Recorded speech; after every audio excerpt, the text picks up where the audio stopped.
حوالے سے 4 باتوں کی کثرت کا حکم فرمایا۔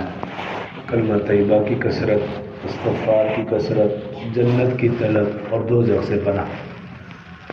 استغفار کے متعلق کل بھی عرض کیا تھا، قرآن پاک میں ہے فَقُلْتُ اسْتَغْفِرُوا رَبَّكُمْ إِنَّهُ كَانَ غَفَّارًا۔ تم اللہ تعالیٰ سے اپنے گناہوں کی معافی مانگو، بے شک وہ بڑا ہی بخشنے اور رحم فرمانے والا ہے۔ اور اس کا فائدہ کیا ہوگا؟ یرسل السماء علیکم مدرارا، جب تم اللہ تعالیٰ سے اپنے گناہوں کی معافی مانگو گے تو وہ موسلا دھار بارشیں برسائے گا۔ وَيُمْدِدُكُمْ بِأَمْوَالٍ وَبَنِينَ، تمہارے مال میں بھی برکت عطا فرمائے گا اور تمہاری اولاد میں بھی برکت عطا فرمائے گا۔ وَيَجْعَلْ لَكُمْ جَنَّاتٍ، اور تمہارے لیے باغات بنائے گا۔ وَيَجْعَلْ لَكُمْ أَنْهَارًا، اور تمہارے لیے نہریں جاری فرما دے گا۔ اور قرآن پاک کا 11واں سپارہ 10واں سپارہ سورہ توبہ، اس کے اندر ایسے لوگوں کا تذکرہ ہے جو لوگ صدقہ و خیرات کرتے ہیں لیکن کچھ اور لوگ صدقہ و خیرات دینے پر انہیں تانا دیتے ہیں کہ اچھا بھائی تم بھی صدقہ دے رہے ہو، اچھا تم بھی غریبوں کو پیسے دیتے ہو، تمہارا اپنا یہ حال ہے، تانا دیتے ہیں۔ ان کے لیے اللہ رب العزت نے سخت الفاظ فرمائے ہیں، الذین یلمزون المتطوعین من المؤمنین فی الصدقات والذین لا یجدون الا جہدهم فیسخرون منہم سخر اللہ منہم ولہم عذاب علیم۔ اللہ نے ان کے لیے دردناک عذاب تو تیار کر رکھا ہے جو صدقہ دینے والوں کو تانا دیتے ہیں، لیکن جو اگلی آیت ہے وہ ہے استغفر لہم او لا تستغفر لہم، اے نبی آپ ان کے لیے استغفار کریں یا نہ کریں۔ اور پھر آگے کیا ہے؟ ان تستغفر لہم 70 مرۃ، اگر آپ 70 مرتبہ بھی استغفار کریں ان کے لیے فلن یغفر اللہ لہم، اللہ ان کی پھر بھی بخشش نہیں فرمائے گا۔ تو اس بات کا بھی دھیان کرنا ہے، ایک تو استغفار اور دوسرا جو صدقہ و خیرات دینے والے ان کی اپنی حالت جیسی کیسی بھی ہے، تانا دینا، مذاق اڑانا، اس کے لیے یہ سخت الفاظ۔ اور اگر گناہ ہو جائے تو قرآن پاک میں ہے، اور حضرت ابوبکر صدیق رضی اللہ عنہ کی روایت ہے، حضرت ابوبکر صدیق رضی اللہ عنہ روایت کرتے ہیں رسول اللہ صلی اللہ علیہ وسلم نے ارشاد فرمایا جب کسی بندے سے کوئی گناہ ہو جائے وہ وضو کرے اور 2 رکعت نفل پڑھے اور پھر اللہ تعالیٰ سے اپنے گناہوں کی معافی مانگے تو وہ جتنا بھی بڑا گناہ ہے اللہ پاک اس کے گناہوں کو ضرور معاف فرما دیں گے۔ اور پھر یہ آیت مبارکہ پڑھی والذین اذا فعلوا فاحشة وظلموا انفسهم ذکروا اللہ فاستغفروا لذنوبہم، کہ اگر تم سے کوئی گناہ ہو جائے، اپنی جانوں پر ظلم کر بیٹھو تو اللہ کا ذکر کرو، اللہ تعالیٰ سے اپنے گناہوں کی معافی مانگو۔ وَمَن یغفر الذنوب الا اللہ، اللہ کے سوا کوئی بھی تمہارے گناہوں کو معاف نہیں کر سکتا۔ ایک تو یہ کہ یہ عمل کیا جائے استغفار کا طریقہ کہ 2 نفل پڑھ کے صلاۃ التوبہ کی نیت سے اللہ پاک سے گناہوں کی معافی۔ اور دوسرا حدیث مبارکہ میں ہے جو شخص دن میں 3 مرتبہ یا 5 مرتبہ یہ کلمات پڑھتا ہے استغفر اللہ الذی لا الہ الا هو الحی القیوم واتوب الیہ، استغفر اللہ الذی لا الہ الا هو الحی القیوم واتوب الیہ، دن میں 3 مرتبہ یا 5 مرتبہ پڑھتا ہے، حدیث میں یہ ہے کہ اس کے گناہ اگرچہ سمندر کی جھاگ کے بھی برابر ہوں اللہ انہیں بھی معاف فرما دیتا ہے۔ تیسرا عمل حدیث مبارکہ میں ہے کہ صحابہ اکرام رضوان اللہ علیہ مجمعین رسول اللہ صلی اللہ علیہ وسلم کی مجلس میں کم از کم یہ دعا 100 مرتبہ پڑھا کرتے تھے، رب اغفر وتب علی انک انت التواب الرحیم، رب اغفر وتب علی انک انت التواب الرحیم۔ اور چوتھا عمل حضرت ام رافع رضی اللہ عنہا ان کی روایت ہے کہ رسول اللہ صلی اللہ علیہ وسلم نے ایک مرتبہ خواتین کی طرف توجہ کرتے ہوئے ارشاد فرمایا اور میرا نام لیا، کہا ام رافع جب تو نماز کے ارادے سے بیٹھے فرض نماز سے پہلے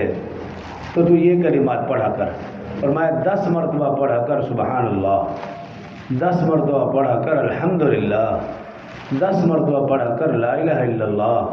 اور 10 مرتبہ پڑھا کر استغفراللہ، یہ 4 کلمات سکھائیں نماز سے پہلے جب ہم انتظار میں بیٹھے ہوں، بجائے یہ کہ باتوں کے ادھر ادھر لگنے کے ان کلمات کا 10 دفعہ سبحان اللہ، 10 دفعہ الحمدللہ، 10 دفعہ لا الہ الا اللہ اور 10 دفعہ استغفراللہ۔ اور فرمایا رسول اللہ صلی اللہ علیہ وسلم نے، اے ام رافع جب تو سبحان اللہ پڑھے گی تو اللہ تعالیٰ فرماتے یہ میرے لیے ہے، جب تو الحمدللہ پڑھے گی اللہ تعالیٰ فرماتے یہ بھی میرے لیے ہے، اور جب تو لا الہ الا اللہ پڑھے گی اللہ فرماتے یہ بھی میرے لیے ہے، اور جب تو پڑھے گی استغفراللہ اللہ فرماتے ہیں جا میں نے تیری مغفرت فرما دی۔ تو ان کلمات کا بھی کثرت سے ورد رکھا جائے۔ روزے کے متعلق چند مسائل سماعت فرما لیں۔ محققین محدثین جو موجودہ علماء ہیں ان کی تحقیق یہ ہے ہر قسم کا انجیکشن لگوانا جائز ہے، اس سے روزہ نہیں ٹوٹتا، لیکن کچھ حضرات فرماتے ہیں ایسا انجیکشن جو طاقت والا ہو، الرجی والا ہو، وہ نہ لگایا جائے، لیکن بہتر یہی ہے کہ کسی بھی قسم کا انجیکشن نہ لگوایا جائے، اور اگر کسی کو سخت بخار ہے وہ انجیکشن لگوا لیتا ہے تو اس سے روزے کے اوپر فرق نہیں پڑتا، لیکن جب بھی لگوانا ہو طاقت والا نہ ہو، بخار توڑنے کے لیے یا کسی اور بیماری کے لیے وہ انجیکشن ٹھیک ہے۔ اسی طرح خون ٹیسٹ اگر روزے کی حالت میں کروایا جائے اس سے بھی روزہ نہیں ٹوٹتا۔ کل بھی ایک نمازی پوچھ رہے تھے کہ اگر جسم سے خون نکل آئے تو اس سے بھی روزہ نہیں ٹوٹتا، بعض اوقات کہیں چوٹ لگ جاتی ہے یا خدا نخواستہ ایکسیڈنٹ ہوتا ہے تو جسم کے کسی بھی حصے سے خون نکلتا ہے یا پیپ نکلتی ہے یا کوئی پھوڑا ہے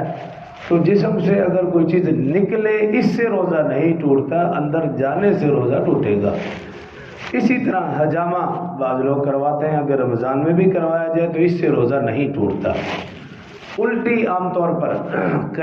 یہ کیفیت رہتی ہے، صرف ایک صورت اس کی ہے جس سے روزہ ٹوٹے گا، صرف ایک صورت، آپ اس کو یاد کر لیں گے تو پھر آپ کو آسانی ہے کہ کسی نے انگلی کے ساتھ اپنے منہ کے اندر چھیڑ چھاڑ کیا اور پھر الٹی آئی، وہ بھی منہ بھر کے، پھر روزہ ٹوٹے گا۔ اور اگر ہاتھ نہیں لگا، کچھ بھی نہیں کیا، الٹی ایک دفعہ آئی، 2 دفعہ، کئی دفعہ آئی اور اس کی حالت آپ ایسے بھی باہر ہو گئی، روزے کے اوپر فرق نہیں پڑتا۔ ہاں اگر بے ہوشی کا خطرہ ہے تو وہ خود روزہ توڑ لے، وگرنہ الٹی آنے سے، قے آنے سے روزہ نہیں ٹوٹتا۔ اور اگر خود بخود قے کی، ہاتھ ڈال کے چھیڑ چھاڑ کر کے اور وہ بھی منہ بھر کے ہے پھر روزہ ٹوٹے گا۔ عام طور پر یہ نمازیوں کی کیفیت رہتی ہے، کیونکہ ہماری کوشش یہ ہے کہ رمضان ہے تو اچھی طرح صبح کھا لیں، حالانکہ یہ بہت بڑی غلط فہمی ہے، روزے کا یہ مقصد ہے ہی نہیں، روزے کا تو مقصد یہ بھی کم کھائیں، لیکن میری اور آپ کی فکر یہ کہ سحری اور افطاری میں ایسی کسر نکالیں کہ پورا دن آسانی سے گزر جائے، حالانکہ یہ ہماری غلط فہمی ہے۔ جتنا بھی کھائیں گے وہ اپنے ایک وقت تک کے پھر بھی بھوک لگے گی ہی لگے گی، تو اس لیے مناسب کھائیں